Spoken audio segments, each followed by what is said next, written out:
L'Art nouveau est un mouvement artistique de la fin du XIXe siècle et du début du XXe siècle. Un groupe d'artistes décida de créer l'école de Nancy. L'Art nouveau trouvait son inspiration dans la nature. C'est pourquoi on y retrouve beaucoup de motifs floraux ou encore des représentations d'animaux. Les artistes admiraient également la nature pour ses couleurs et ses courbes. Les meubles ou encore les boiseries étaient sculptés avec des volutes et des arrondis. Ce mouvement artistique a touché différents domaines. Émile Gallé était connu pour ses magnifiques vases, ou encore Jacques Gruber avait comme spécialité les vitraux. Louis Majorel est également connu comme ébéniste et a réalisé de nombreux meubles. Mais l'Art nouveau ne s'est pas contenté de la décoration intérieure. Il s'est aussi invité dans l'architecture.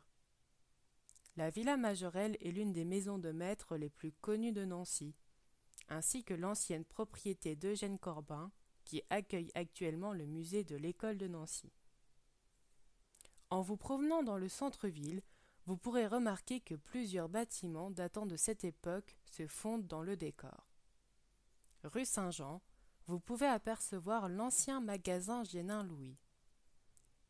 Il est composé d'une structure métallique et les fleurs de pavot évoquent l'ancienne activité du magasin qui était une grenotterie. Sur certains immeubles, des motifs évoquant la nature sont présents. Par exemple, la pomme de pin. Celle-ci était symbole de richesse et de prospérité, ce qui pouvait indiquer la profession lucrative du propriétaire. Enfin, j'aimerais vous parler d'Émile André, un grand architecte de l'époque. Voici l'un des derniers bâtiments Art nouveau où les feuilles et les glands de chêne sont très nombreux. Quelques années plus tard, juste en face, il réalisa cet autre bâtiment. En effet, la Première Guerre mondiale a marqué la fin de l'Art nouveau, pour laisser place à l'Art déco, un style beaucoup plus sobre, avec un retour des lignes dures et géométriques.